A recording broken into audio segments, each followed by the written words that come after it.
Bonjour et bienvenue dans ce tutoriel pour Word 2010. Nous allons voir comment copier, couper, coller, reproduire la mise en forme et l'utilisation du presse-papier dans Word 2010. Si je veux copier du texte, je sélectionne le texte à copier. J'ai l'option copier qui est ici, qui va faire une copie tout en conservant l'original à sa place. Une fois que c'est copié, je le colle. Voilà, directement, c'est fait. Une autre possibilité pour copier, raccourci clavier, CTRL-C.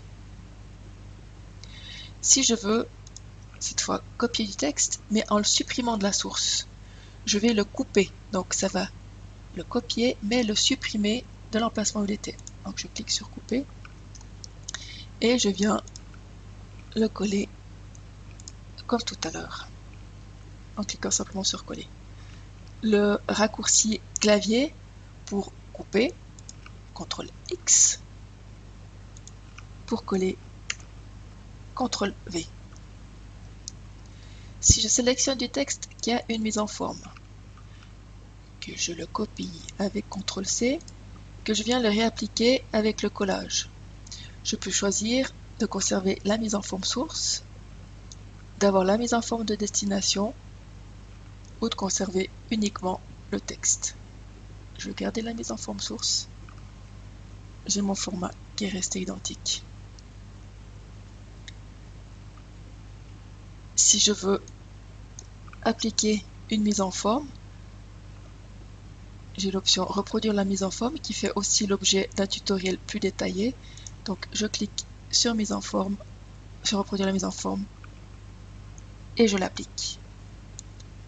Nous avons ensuite l'option presse-papier, la boîte de dialogue presse-papier, qui en fait enregistre chacun des éléments que je copie au format tel qu'il est. Voilà, là je copie ce texte. Alors, il était déjà en fait, il faut que j'en prenne un autre.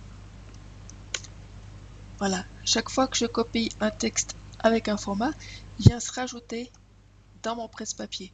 Ce qui fait qu'au lieu d'avoir uniquement le dernier enregistrement que j'avais tout à l'heure, j'ai vraiment tous les enregistrements qui sont conservés. Et puis je peux coller tout, ou alors choisir simplement ce que je veux coller, avec toujours l'option de collage. Si cette fois je ne veux pas garder la mise en forme source, mais uniquement le texte, je conserve le A.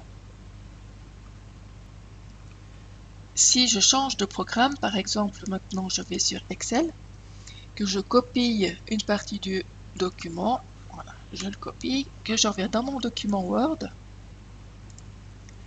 je vois qu'il m'a ajouté l'élément que j'avais enregistré dans un autre programme.